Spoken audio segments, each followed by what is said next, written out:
The phone on my kitchen counter was already on speaker when my world tilted sideways. I'd been folding laundry socks, specifically, because that's what normal Tuesday afternoons look like when you're a mom of two. The basket sat between me and a pile of mismatched cotton casualties, and I was actually feeling pretty good about life. Lucy and Noah were at the table behind me, sharing the good crayons, working on what Lucy called a family portrait that featured everyone with triangle bodies and circle heads. Then Allison's voice cut through the room like a knife through butter. I know you'll understand. Kat, we're curating a very specific future leader image for Madison's party. Lucy and Noah are sweet, but they don't quite fit the aesthetic we need for these VIP parents. I froze. The sock, one of Noah's tiny Spider-Man ones, dangled from my hand like a surrender flag. Wait. My voice came out strangled. What did you just say?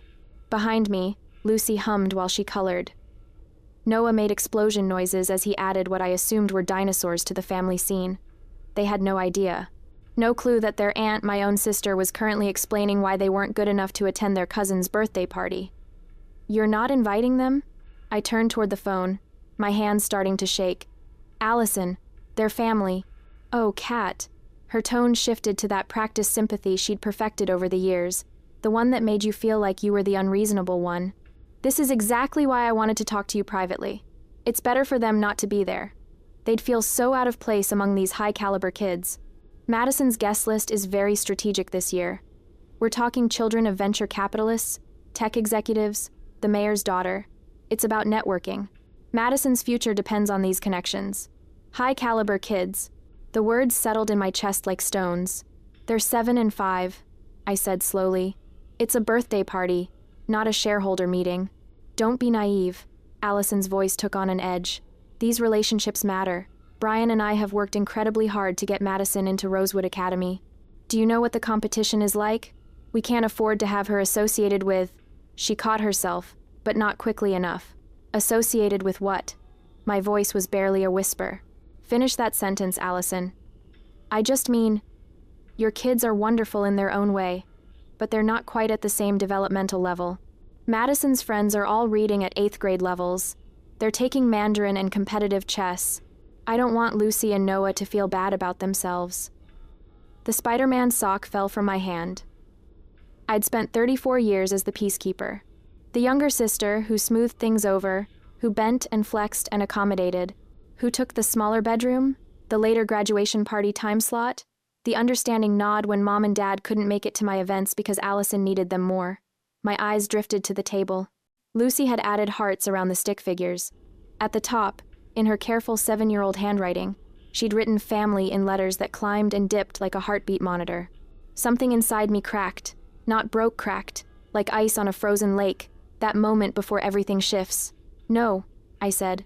What? No, we're not coming, Allison. If my children aren't good enough for your party, neither am I. The silence on the other end stretched for 3 full seconds.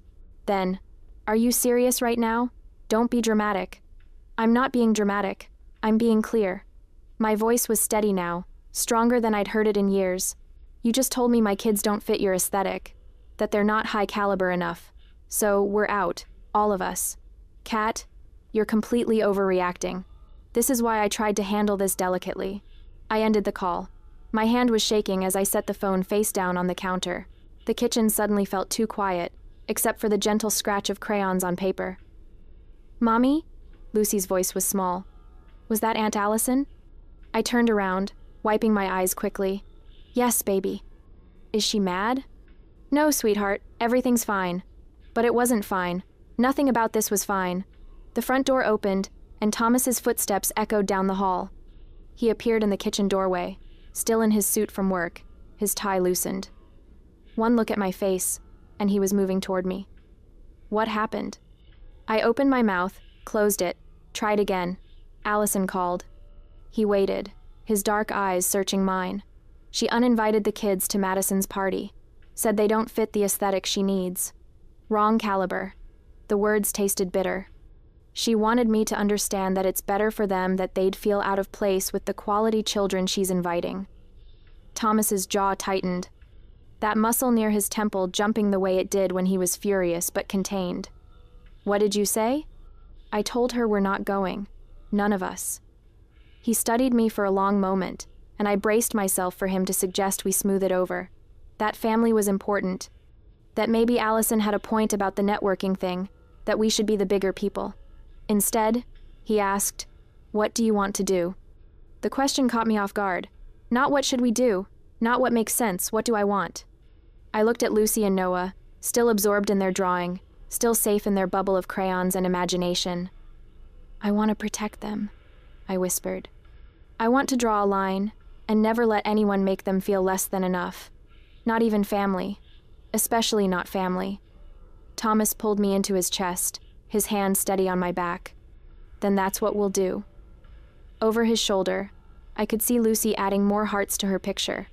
She'd drawn a sun in the corner and was carefully coloring it yellow. "We're not going," I said again, this time to myself. Thomas nodded against my hair. "We're not going." Behind us, Noah announced that he'd finished his dinosaur family, and could he please have a snack? Life moved forward. The laundry still needed folding, dinner still needed making, but something fundamental had shifted. I'd said no to my sister for the first time in my life, and I had no idea that it was only the beginning. Special Adventure Day, I announced to the kids after school, forcing brightness into my voice. This Saturday, we're going to do something amazing instead of going to Madison's party. Lucy's face fell. "We're not going?" My heart cracked. "We're going to have so much more fun, I promise. Just the four of us." "Did we do something wrong?" Her voice was so small. I knelt down, pulling both kids close. "No, baby. Never. You are perfect. Both of you are perfect." Noah's lip trembled. "Doesn't Maddie want us there?" "Sometimes grown-ups make choices that don't make sense," I said carefully, blinking back tears. "But it has nothing to do with you. You didn't do anything wrong." Lucy nodded, but I could see the confusion in her eyes. The hurt. I was going to make this right, somehow. The resolve settled in my bones, carrying me through the rest of the evening routine. That night, after the kids were in bed, I found Thomas in his study. His laptop was open, his expression focused. "What are you doing?" I asked from the doorway. He looked up, and there was something dangerous in his eyes, something calculating. "Brian called me today like nothing happened. Like his wife didn't just publicly humiliate you and the kids. He wants me to fast-track his contract so he can announce it at the party." Thomas leaned back in his chair. "That kind of arrogance makes me suspicious." "Suspicious how?" "No one is that confident unless they think the deal is already done, unless they think they have leverage." He turned back to his screen. "I'm having my VP of Operations pull the full file on Monroe Construction. Every document, every project, every subcontractor. Is that normal?" "Due diligence?" "Always." He smiled, but it didn't reach his eyes. "Brian's forgotten something important. I didn't build Northbridge Holdings by being careless. And I certainly don't let family dynamics cloud my business judgment." I moved closer, reading the email he was composing to his executive team. Subject: Monroe Construction, Comprehensive Review, Priority, High, Pull all documentation. I want a complete audit before we proceed. What are you looking for?" I asked. Thomas's fingers paused over the keyboard. "I don't know yet. But Brian's behavior today, the entitlement, the assumption it doesn't sit right. Someone that's sure of himself either has something concrete, or he's been operating on borrowed confidence." He hit send. "What if you don't find anything?" "Then I politely decline the contract on business grounds, and we move on with our lives." He stood, closing his laptop. "But if I do find something?" He didn't finish the sentence. He didn't need to. I'd been with Thomas long enough to recognize that look. Cold, focused, relentless. It was the same expression he wore when a competitor tried to undercut him, or a partner tried to manipulate terms. Brian had made a mistake. He'd assumed that family meant Thomas would be soft, that personal relationships would make him careless. He'd forgotten that Thomas Baker didn't become a CEO at 36 by being anyone's pushover. "The party is Saturday," I said quietly. "I know." Thomas pulled me close, his hand warm against my back. "Let them have their party. Let Brian think he's won. We'll see what the audit turns up." In the darkness of his study, with my sister's words still echoing in my head, they don't fit the aesthetic. I felt something shift inside me. I'd drawn a line by refusing to go. Thomas was preparing to defend it. And somehow, I knew this was only the beginning. Friday morning, I was making coffee when my phone buzzed with an Instagram notification. Allison had posted. I shouldn't have looked. I knew better. But my thumb moved before my brain could stop it. And there it was, a perfectly staged photo of gold-embossed invitations fanned across her marble countertop. Madison's name in raised lettering, some French script I couldn't quite read. The caption made my stomach turn. Sneak peek at tomorrow's celebration, exclusively for the elite. Quality over quantity, always. These future leaders deserve nothing but the best. Madison turns 10. Future leaders. No riffraff. Rosewood Academy. Networking done right. No riffraff. She'd actually typed those words. Hashtagged them. The comments were already rolling in. Mom had posted 3 heart emojis. Dad wrote, "So proud of you both." Brian's business partner commented, "Save me a scotch." No one mentioned Lucy and Noah. No one asked why we weren't on the guest list. It was like we'd been erased. I set my phone down carefully, afraid I might throw it across the room. Thomas walked in, took one look at my face, and picked up my phone. He read the post in silence, his jaw tightening with every word. "Saturday," he said quietly, setting the phone down. "The zoo. We'll take the kids to the Denver Zoo. Make it special." "The zoo," I repeated numbly. "Lucy loves the penguins. Noah wants to see the elephants." His hand found mine. "Let Allison have her perfect party. We'll have something better. Something real." We held on to that promise as the week bled into the weekend, and soon enough, the waiting was over. Saturday morning arrived bright and cloudless, the kind of perfect Colorado day that belonged in a postcard. We loaded the kids into the car with sunscreen and snacks, and I tried not to think about gold invitations and future leaders and Madison's party happening across town. Lucy was quiet in the back seat, staring out the window. "You okay, baby?" I asked. "Is Madison's party right now?" My chest tightened. "Probably soon, yeah." "Do you think she's having fun?" Thomas caught my eye in the rearview mirror, his expression gentle but firm. "Let it go. Focus on us." I said carefully, "that we're going to have the best day ever at the zoo. Just us." Noah perked up. "Can we see the lions?" "We can see everything," Thomas promised. True to his word, 30 minutes later we were pulling into the parking lot amidst a sea of excited families. The Denver Zoo was packed, families everywhere, kids screaming with joy, balloons bobbing in the breeze. It was chaotic and loud, and completely imperfect. It was wonderful. We started at the penguin exhibit because Lucy wouldn't stop talking about it. She pressed her face against the glass, watching them waddle and dive, and chattering about how the birds were pink because of what they ate, something she'd learned from a nature show when she suddenly stopped mid-sentence. There was a family near the fence, a little girl, maybe 8, wearing a birthday crown. Silver balloons tied to her wrist, spelled out, "Birthday, girl." Lucy's whole body went rigid. "Mommy," she whispered, "is it Maddie's birthday today?" "Oh no." "Yes, sweetie, but Grandma said we weren't shiny enough." Her voice cracked. "What does shiny mean? Does it mean we're dirty? I take baths every night." "Lucy, no." "Does Maddie hate us?" Tears started streaming down her face. "Did we do something bad? Is that why we couldn't come?" I dropped to my knees right there on the concrete path, families flowing around us like water around a stone. Noah was crying now too, his little face crumpling. I don't want to be not shiny. And something inside me just shattered. All the peacekeeping, all the accommodation, all the years of being the understanding younger sister who didn't make waves, it combusted in my chest like paper catching fire. I pulled both kids close, my hands shaking with rage and grief and fierce, burning love. "Listen to me," I said, my voice low and intense. "Both of you, you are perfect. You are kind and funny and smart and creative. You are the best parts of every single day. Anyone who can't see that, anyone who would make you feel like you're not enough, doesn't deserve you." Lucy sobbed against my shoulder. But Aunt Allison said, "Aunt Allison is wrong." The words came out harder than I intended, but I meant every syllable. "She is wrong, and what she did was cruel, and it has nothing to do with who you are." I felt Thomas's hand on my shoulder, steady and warm. Noah was wiping Lucy's tears with the zoo map, leaving smudges of ink on her cheeks. The simple gesture, big brother taking care of his sister, made my heart crack and reform into something stronger. "We love you," Thomas said, kneeling down beside me. "More than anything in this world. And we will never, ever let anyone make you feel small. That's a promise," Lucy hiccuped, her arms tight around my neck. "Even family?" "Especially family," I whispered. We stayed there for a long time. The four of us nodded together on the path while the world moved around us. When we finally stood up, something fundamental had shifted. I wasn't going to be the peacekeeper anymore. I was going to be the protector.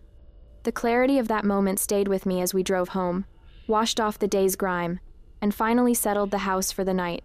That night, after the kids were finally asleep, exhausted from the zoo and the emotional weight of the day, I found Thomas at his laptop again. The blue light illuminated his face, casting shadows that made him look dangerous. "What are you doing?" I asked, though I already knew. "Reading." He didn't look up from the screen. "Find anything?" His finger paused over the trackpad. "Smoke. Not fire yet, but definitely smoke." He turned the laptop toward me. The screen showed a dense audit report, full of financial jargon and highlighted sections. Brian's insurance certificates are outdated on 2 projects. His subcontractor payment schedules are irregular, and there are some vendor complaints about intimidation tactics. Thomas's voice was clinical, detached. Nothing definitively illegal yet, but enough that I'm not comfortable proceeding without deeper investigation. What happens now? Now I ask for more documentation, safety records, liability coverage updates, subcontractor verification. He closed the laptop. Standard compliance check before a contract this size. Brian will think it's just bureaucratic process. But it's not. No. His smile was cold. It's not. He opened his email and began typing. To Brian Monroe, subject Monroe Construction, pre-contract documentation. Brian. Per standard protocol for contracts exceeding $15 million, Northbridge Holdings requires updated compliance documentation before final review. Please submit the following by end of business Monday. 1. Updated liability insurance certificates. 2.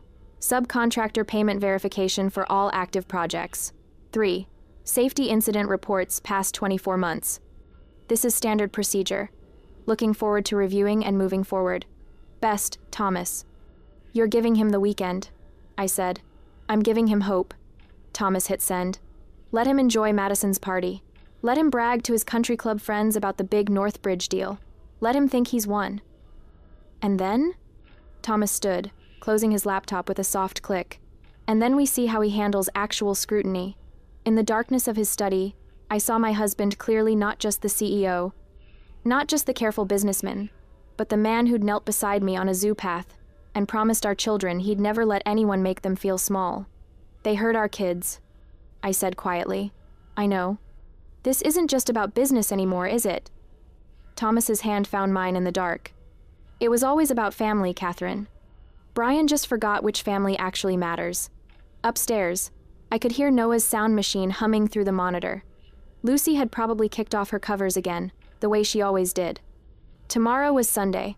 Allison would probably post party photos Madison with her elite friends, the perfect aesthetic, quality over quantity. But Monday was coming, and with it, consequences. Sunday passed in a blur of quiet tension, a holding pattern before the storm. Monday morning arrived with deceptive calm.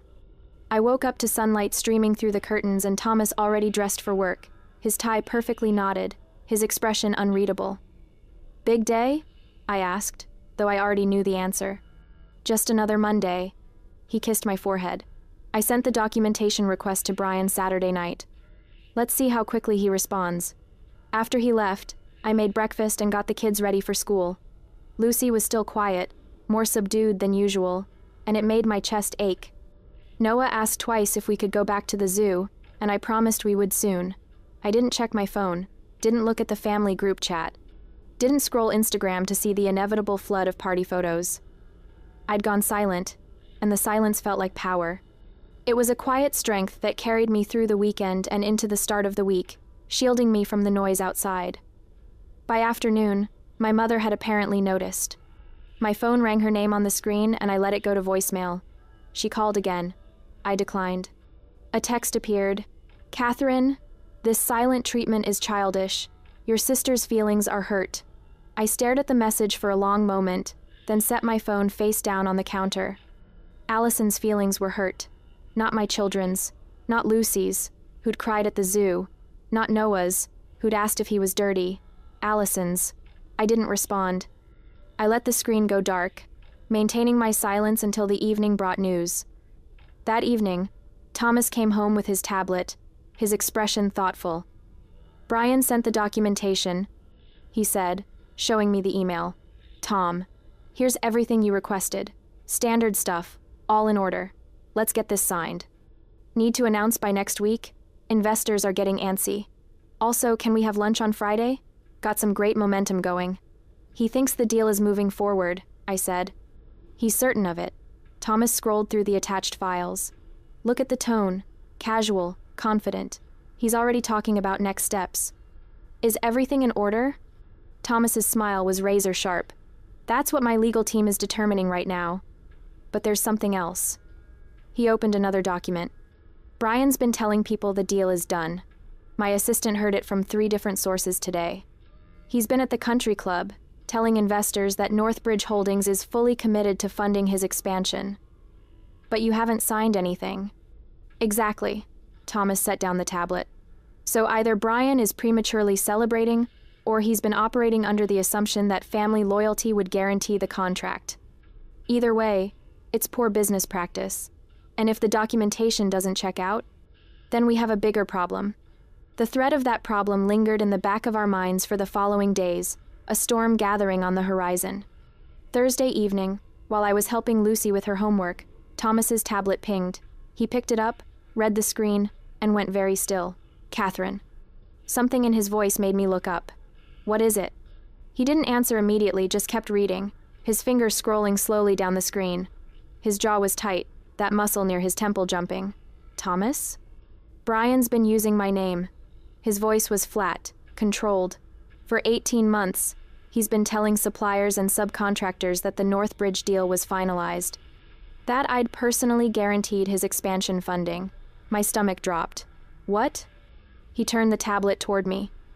It was an audit report, 47 pages of dense text and highlighted sections. The header read, "Monroe Construction, Comprehensive Review, Confidential." "Page 12, Thomas said quietly. "Safety violations. Minor but consistent. Corners being cut." He scrolled. "Page 23. Irregular subcontractor payments. Not illegal but ethically questionable." Scrolled again. "Page 47. His finger tapped the screen. "This is where it gets interesting." I leaned closer, reading the highlighted section. Subject: Brian Monroe. Findings indicate the subject has repeatedly invoked Northbridge Holdings and CEO Thomas Baker by name when negotiating with suppliers, stating that the deal is done and my brother-in-law is backing me fully. Multiple vendors report feeling coerced into accepting lower bids based on these assurances. Cross-reference check confirms no such agreement was finalized during this period. The words blurred in front of my eyes. "He's been bullying people," I whispered. "Using your name to intimidate them. For a 1.5 years. Thomas's voice was ice. "Before we ever discussed the contract formally, before any due diligence. He's been operating as if the money was already his. That's fraud. It's at minimum misrepresentation. At worst." Thomas closed the tablet. "At worst, it's criminal fraud." We sat in silence, the weight of the discovery settling over us. In the other room, Lucy was singing to herself some song from school about autumn leaves. Noah was building a tower with blocks, the soft clatter of wood on wood punctuating the quiet. They had no idea that their uncle was a liar, that their aunt had called them low caliber, that their grandparents had sided with cruelty. "What are you going to do?" I asked. Thomas picked up his tablet again, opening his email. To Jennifer Chen, Chief Legal Officer, CC, David Rodriguez, VP Operations, Subject, Monroe Construction, Contract Termination. Jennifer, please prepare formal termination documentation for the Monroe Construction proposal. Grounds, material misrepresentation, unauthorized use of company name, and due diligence failures. Full audit report attached. I want a complete legal review by end of business Friday. Do not contact Brian Monroe until I give explicit authorization. SCTAR. He hit send. You're ending it, I said. I'm protecting my company. Thomas set down the tablet and looked at me. And I'm making sure Brian understands something important. Family doesn't mean I'm careless. It especially doesn't mean I tolerate fraud. When will you tell him? Monday. His smile was cold, calculated. Let him have his weekend. Let him make his plans, tell his investors, celebrate his inevitable success. Thomas stood, straightening his tie. He's going to need the good memories. I watched my husband, this man who'd knelt beside me at the zoo, who'd promised our children he'd never let anyone hurt them, and saw something fierce and protective burning in his eyes. This is going to destroy his business, I said quietly. He destroyed it himself. Thomas's voice was matter of fact. I'm just declining to save him from his own decisions. Through the doorway, I could see Lucy and Noah's family portraits still hanging on the refrigerator. Stick figures with circle heads and triangle bodies, surrounded by hearts. Family, written in crooked letters across the top. Monday, I repeated. Thomas nodded. Monday. And somewhere across town, Brian Monroe was probably celebrating, making calls, confirming investors, planning his big announcement. He had no idea the ground was already crumbling beneath his feet.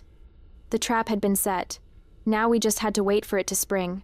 Monday morning arrived with surgical precision. I sat in my kitchen with a cup of coffee that went cold while I stared at the clock. 10 a.m. That's when Brian's meeting was scheduled. Thomas had left the house at 7:30, his expression unreadable behind his sunglasses. He'd kissed me goodbye, squeezed my hand once, and said nothing about what was coming. He didn't need to. I knew. I didn't have to witness it to know it was happening, though the details would come soon enough. Later, Thomas would tell me everything. How Brian arrived at Northbridge Holdings 15 minutes early, carrying a bottle of champagne in a gift bag. How he'd joked with the receptionist about celebrating. How he'd actually practiced his investor pitch in the elevator, muttering numbers under his breath. Brian thought he was walking into a coronation. He walked into an execution. Conference Room C was on the 14th floor, all glass walls and polished mahogany, the kind of room where million-dollar decisions happened over coffee and handshakes. Brian strutted in at exactly 10 a.m., his smile wide and confident. Then he saw the welcoming committee. Thomas sat at the head of the table, perfectly still. To his right, Jennifer Chen, Chief Legal Officer, her expression professionally neutral. To his left, Marcus Webb, Head of Risk Management, holding a tablet and wearing the kind of face that delivered bad news for a living. Brian's smile flickered. What's with the welcoming committee? I thought this was just us, Tom. Have a seat, Brian. Thomas's voice was Arctic calm. Brian sat, but his hands were already fidgeting with his tie. Is something wrong? Did legal find an issue with the paperwork? I can get revised documents by... Thomas slid a manila folder across the table. The sound of paper on wood was deafening in the silent room. Monroe Construction, audit findings, Thomas said. 47 pages. I recommend starting on page 12. Brian's laugh came out nervous, strangled. What is this? Tom, we don't need a formal audit like this. We're family, not a publicly traded conglomerate. I sent you everything. Due diligence, Thomas interrupted. Something you should have considered before you started using my name without authorization. The color drained from Brian's face. What are you talking about? Jennifer opened her own folder, her voice crisp and professional. For the past 18 months, you've been telling suppliers, subcontractors, and investors that Northbridge Holdings had already committed to funding your expansion. You invoked Thomas Baker's name specifically, stating the deal was finalized and guaranteed. That's just networking, building relationships. Everyone does that. Everyone doesn't commit fraud. Marcus tapped his tablet, turning it toward Brian. We have documented testimony from 7 different vendors. You threatened them with loss of future contracts if they didn't accept your price demands. You told them that Northbridge was backing you, that Thomas had personally approved the partnership, and that anyone who didn't cooperate would be blacklisted. Brian's hands were shaking now. Those are misunderstandings, business communication. You're taking casual conversations and twisting. Page 23, Thomas said quietly. You failed to pay subcontractors on the Riverside project for 43 days. When they complained, you told them the money was coming from Northbridge and they needed to be patient, but we had no agreement, no contract, no commitment. I was anticipating the deal. I needed to keep projects moving. You lied. Thomas's voice didn't rise. It didn't need to. You misrepresented your financial position, manipulated vendors using my company's reputation, and built your expansion plans on a foundation of fraud. Brian stood abruptly, his chair scraping back. You can't kill a deal over paperwork. We're family. This is ridiculous. Catherine is just being dramatic about the party, and now you're punishing me for... Sit down. The command was soft, but Brian sat. Thomas leaned forward, his hands folded on the table. This has nothing to do with the party. Though your character there was certainly revealing. You and your wife ranked children by social value. You excluded my son and daughter because they didn't fit your aesthetic. That showed me exactly who you are. Tom, come on. But this? Thomas tapped the folder. This is about business. You manipulated relationships for personal gain. You lied to vendors, threatened suppliers, and used my name, my company's reputation to bully people into accepting your terms. For 18 months, you operated as if my money was already yours. Brian's face was red now, sweat beading on his forehead. I can fix this. I can apologize to the vendors. I can... Page 47. Thomas's voice was ice. You told the Highlands Project investors that I was your brother-in-law, and that family loyalty guaranteed the Northbridge partnership. You sold them shares in your expansion based on money you didn't have. That's investment fraud, Brian. The room went silent. Jennifer slid a document across the table. Official letterhead, dense legal text. Northbridge Holdings is formally declining the Monroe construction proposal, she said. Effective immediately. Furthermore, we are legally obligated to report these findings to the state licensing board. They'll conduct their own investigation. Brian stared at the letter like it was written in a foreign language. You can't. The licensing board? That could shut me down. I have projects in progress. I have employees. You have consequences. Thomas stood, buttoning his suit jacket. Which you earned. I built Northbridge on integrity, Brian. I don't cut corners. I don't manipulate people. And I sure as hell don't use my family connections to bully vendors. Please. Brian's voice cracked. Tom, please. The $18 million, it's my lifeline. Without it, I lose everything. The expansion, the investors, the lifestyle you couldn't actually afford. Thomas opened the folder again. You taught my children something valuable this week, Brian. You taught them that some people aren't worth having in your life, even if they're related. Especially if they're related. This is about the party. Brian's voice turned desperate, angry. You're destroying my business because of a stupid birthday party. No. Thomas's voice was final. You destroyed your business the moment you decided integrity was optional. I'm just declining to save you from your own decisions. He walked to the door, paused, looked back. The champagne was a nice touch, though. Very presumptuous. Thomas left.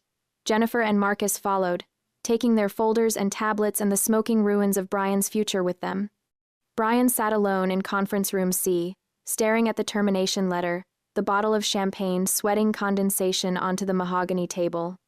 While he sat in the wreckage of his arrogance, my day continued with the rhythmic normalcy of household chores. My phone rang at 2:30 that afternoon.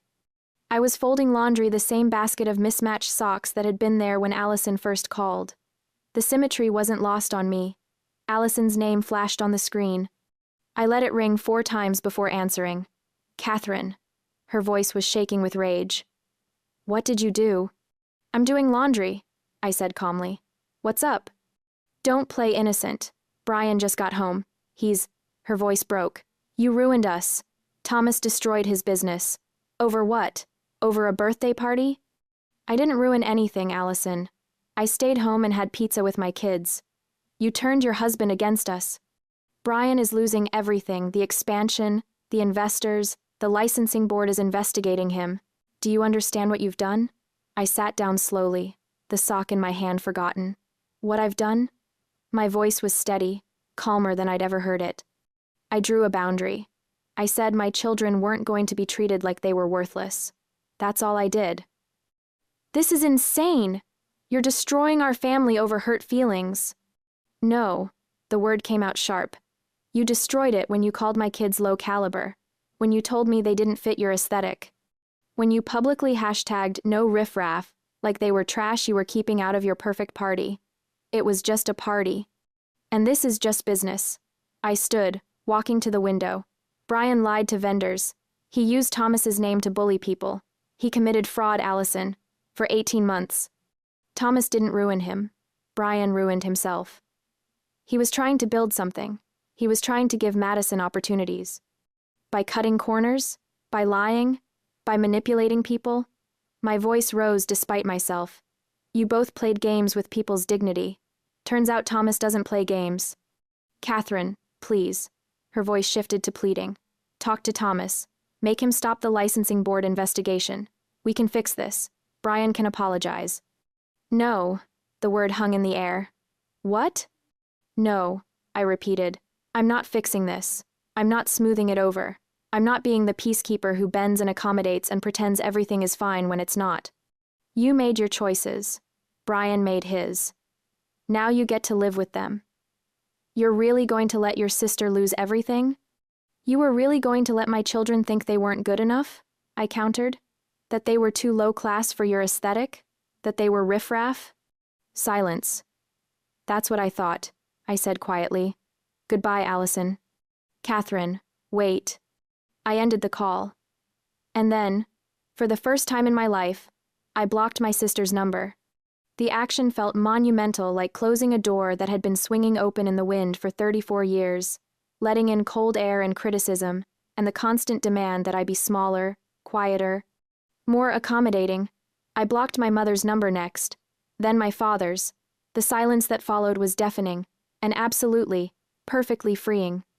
I sat in that freedom as the afternoon wore on, watching the light change until the sound of a car in the driveway signaled the end of the workday. That evening, Thomas came home to find me in the backyard with the kids. Lucy was on the swing set, Noah was digging in the sandbox, and I was sitting on the porch steps with a glass of wine, watching the sunset paint the sky pink and gold. He sat down beside me, loosening his tie. How'd it go? I asked, though I'd already heard from Allison's call. Exactly as planned. He took my wine glass, sipped, handed it back. Brian thought he was getting champagne and congratulations. He got a termination letter and a referral to the state licensing board. Allison called me, screaming. I'm sure she did. I blocked her number. And my parents. Thomas turned to look at me, his expression unreadable. How do you feel? I watched Lucy pump her legs, going higher and higher, her hair streaming behind her like a flag. Noah was building a sandcastle, humming to himself. Free, I said honestly. Lighter, like I've been carrying something heavy for so long that I forgot I was carrying it, and now I've finally put it down. Thomas's arm came around my shoulders, warm and solid. They called my babies riffraff, I whispered, and I almost let it go. I almost peace-kept my way through it like I always do. But you didn't. No, I leaned into him. I didn't. I drew a line, and you defended it. Always will, Lucy called out from the swing. Mommy, watch how high I can go. I watched her arc through the air, fearless and laughing, and felt something settle in my chest, something that felt like peace but stronger, like armor made of love. Brian taught them they weren't good enough, I said. Now they'll grow up knowing that anyone who can't see their value doesn't deserve space in their lives. Even family, Thomas agreed, especially family. The sun sank lower, painting everything gold. Noah abandoned his sandcastle to join Lucy on the swings, and their laughter rang out across the yard like bells. Tomorrow, Brian would start dealing with the consequences of 18 months of fraud. Allison would face the social fallout of her crumbling status. My parents would get furious I wasn't answering their calls. But right now, in this moment, we had everything that mattered. Dignity, boundaries, peace, and a family, our real family, that knew what love actually looked like. 3 months later, autumn had turned the Denver trees into flames of red and gold, but an unseasonably warm spell had gifted us a final taste of summer. I stood in my backyard on a Saturday afternoon, watching Lucy and Noah shriek with joy in the inflatable pool we'd dragged back out of the garage. Even though it was technically October, the sun was blazing, and the kids were splashing each other, and the 3 neighborhood kids who'd joined them. It was chaotic. It was messy. It was absolutely nothing like an exclusive, curated, aesthetically perfect party. It was better. "You're going to have mud tracked through your house for weeks," Jen said from her lawn chair, sipping lemonade. She was my closest friend from book club, and the only person I'd told the full story to. Worth it. I flipped a burger on the grill, the smoke curling up into the crisp air. Did you see Noah's face when Tommy from next door said he wanted to be on his team? Pure joy. That's what parties should look like. Paper plates were stacked on the picnic table, the cheap kind with cartoon characters on them, red Solo cups, a cooler full of juice boxes and beer. Hot dogs next to gourmet burgers because some of the kids were picky. It was the opposite of gold-embossed invitations and future leaders and networking opportunities. It was real. Jen studied me over her sunglasses. "Can I ask you something?" "Sure. Do you feel guilty? About what happened with Brian and Allison?" I considered the question while I turned the burgers. Did I feel guilty? Brian's construction company had downsized significantly. The state licensing board investigation had found enough violations that he'd been fined heavily and put under regulatory supervision. The big expansion he'd planned was dead. He'd had to let go of half his staff. Allison had quietly withdrawn Madison from Rosewood Academy. The tuition was too steep without the investor money they'd been counting on. Madison was at public school now, the same one Lucy and Noah attended. The exclusive social circle Allison had fought so hard to cultivate had evaporated when her financial status changed. Turns out those VIP parents were more interested in networking opportunities than actual friendship. The Instagram posts had stopped. No more hashtags about elite gatherings or future leaders. The last post I'd seen from a mutual acquaintance's story showed Allison at a grocery store in jeans and a ponytail. No designer dress. No perfectly curated aesthetic. Just a tired woman buying milk. "No," I said finally. "I don't feel guilty. Brian committed fraud. Thomas didn't make him do that. And, Allison," I paused, watching Lucy help one of the younger kids climb into the pool. Allison made choices about what kind of person she wanted to be. I just stopped letting those choices affect my children. That's very evolved of you. I laughed. 3 months ago, I would have been drowning in guilt. I would have called my mom crying, apologizing, trying to fix everything. But you know what I realized? What?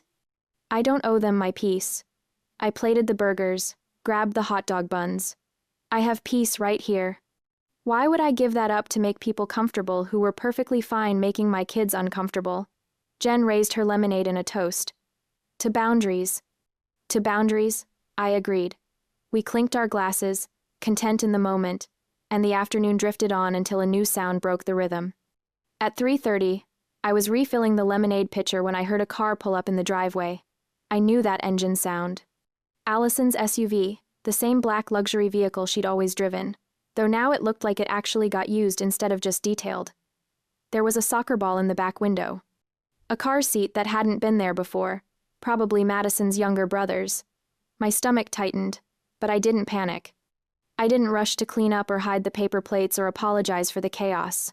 I just waited. Allison got out of the driver's seat. She was wearing jeans, actual jeans, not designer ones, and a plain sweater. Her hair was in a simple ponytail. No makeup except maybe some lip gloss. She looked tired, real, human. Madison climbed out of the passenger side, holding a small wrapped present. She looked nervous. I walked around the side of the house to meet them, wiping my hands on my apron, the one that said Grill Master, that Thomas had bought as a joke. "Hi," Allison said. Her voice was quiet. "Hi." We stood there for a long moment, the sound of children's laughter floating over the fence. "I called first," Allison said, "but you blocked my number." "I did. So I took a chance that you might be home on a Saturday afternoon." She glanced at Madison. "We brought a present for Noah. His birthday is this week, right?" I nodded slowly. Noah turned 6 on Tuesday. "Can we?" Allison's voice cracked. "Can we come in?" I should have said no. I should have protected my peace, maintained my boundaries, sent them away to preserve the hard-won serenity I'd built over the past 3 months. But Madison was looking at me with hopeful eyes, and Lucy was shrieking happily in the backyard, and I realized something important. I wasn't the peacekeeper anymore. I didn't need to fix everything or smooth things over or pretend like nothing had happened. But I could decide, on my terms, what forgiveness looked like. Come on, I said, gesturing toward the backyard. Fair warning, it's chaos back there. Allison's smile was small, genuine. I think we can handle chaos. She followed me around the side of the house, clutching the gift like a shield. Madison spotted the pool immediately and froze, clearly uncertain if she was allowed to join. Lucy looked up, saw her cousin, and waved enthusiastically. Maddie, come play. We're having a water war. No hesitation, no grudge, just pure forgiveness. Madison looked at Allison, who nodded. Within minutes, Madison had ditched her shoes and was in the pool fully clothed, laughing as Noah splashed her with water. The kids didn't care about aesthetics or exclusive guest lists, or who fit whose image. They just cared about having fun. Allison stood beside me at the grill, watching. Her hands were shaking. Catherine, she said quietly. I'm sorry. The words hung in the air between us. I didn't respond immediately.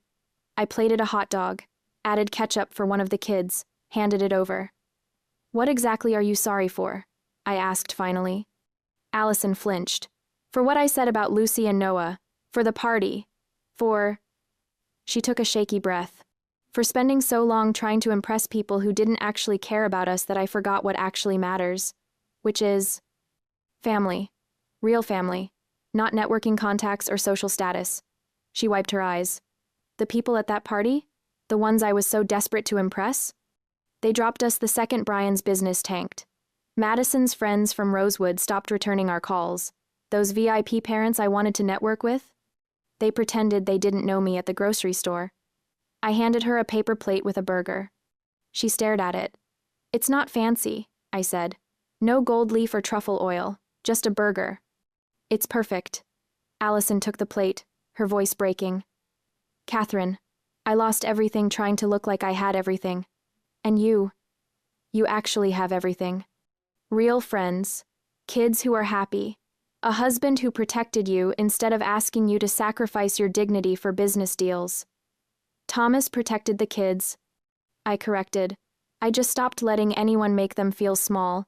That's what I should have done. Allison sat down at the picnic table, the paper plate in front of her looking absurd next to her designer purse. I should have been proud of Madison for who she is, not who I wanted her to impress people with, and I should have let her be around her cousins who actually love her, instead of fake friends who only cared about her last name. From the pool, Madison was teaching Noah some kind of complicated splash technique. Lucy was laughing so hard she had hiccups. It's a start, I said carefully. Allison looked up. What? Your apology. It's a start. I sat down across from her. But I'm not who I was 3 months ago, Allison. I'm not the same person. I'm not going to bend and accommodate and pretend like things are fine when they're not. If you're here because you want back into my life, you need to understand something. Okay. My kids come first. Always. If you ever make them feel less than, we're done. Not just blocked, numbers done. Done. I won't sacrifice their well-being for family harmony. Not anymore. Allison nodded, tears streaming down her face. I understand, and I promise no more exclusive parties, no more rankings. No more treating any child like they're not good enough. Good. We sat in silence for a moment, watching the kids play. Madison was completely soaked, her hair plastered to her face, laughing harder than I'd seen her laugh in years. She's happier at public school, Allison admitted, more relaxed, less pressure to be perfect all the time. Lucy loves having her in her class. Really? Really. She talks about Maddie every day. Apparently they're partners in science now. Allison's smile was watery but genuine. I missed 3 months of that. 3 months of my daughter being actually happy because I was too proud to admit I was wrong. You're here now. Am I? Allison looked at me uncertainly. Are we okay? I thought about it, really thought about it. Was I ready to let her back in? To risk the peace I'd built?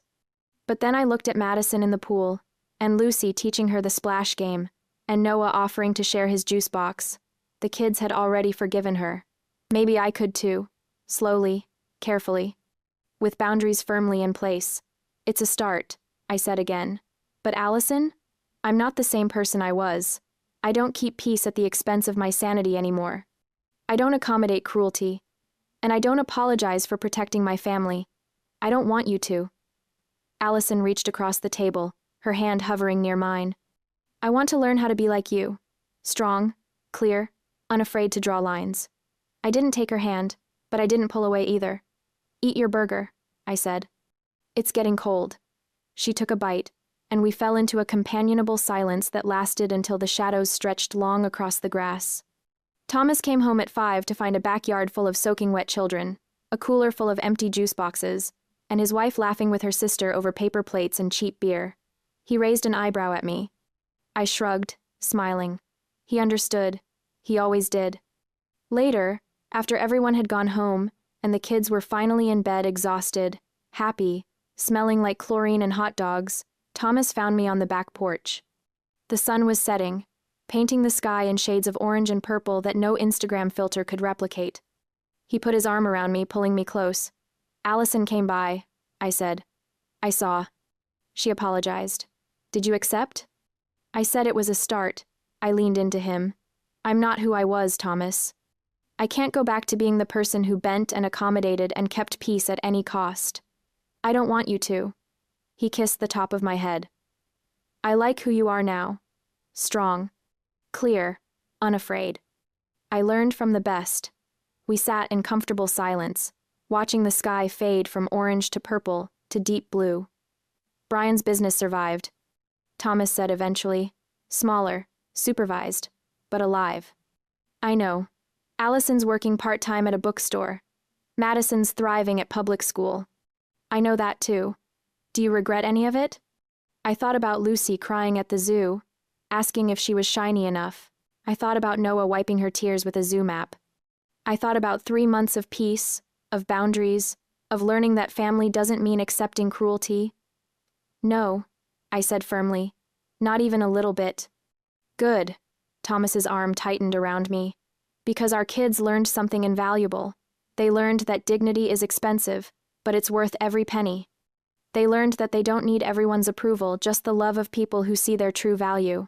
In the darkness, I could hear Lucy's sound machine humming through the baby monitor.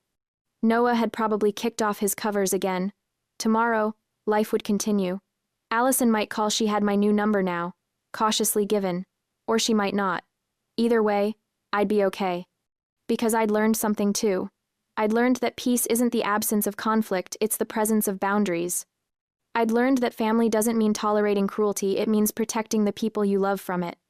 And I'd learned that sometimes the most loving thing you can do is draw a line and refuse to cross it. Thank you, I whispered to Thomas. For what? For seeing our kids' value, for defending them, for showing me that being strong doesn't mean being cruel, it just means being clear. Always, he promised. The stars came out one by one, pinpricks of light in the deepening dark. And in my messy, chaotic, perfectly imperfect backyard, surrounded by the evidence of a day full of real connection and authentic joy, I felt something I hadn't felt in years, complete and total peace. Not because everything was perfect, but because I'd finally learned that I didn't need it to be.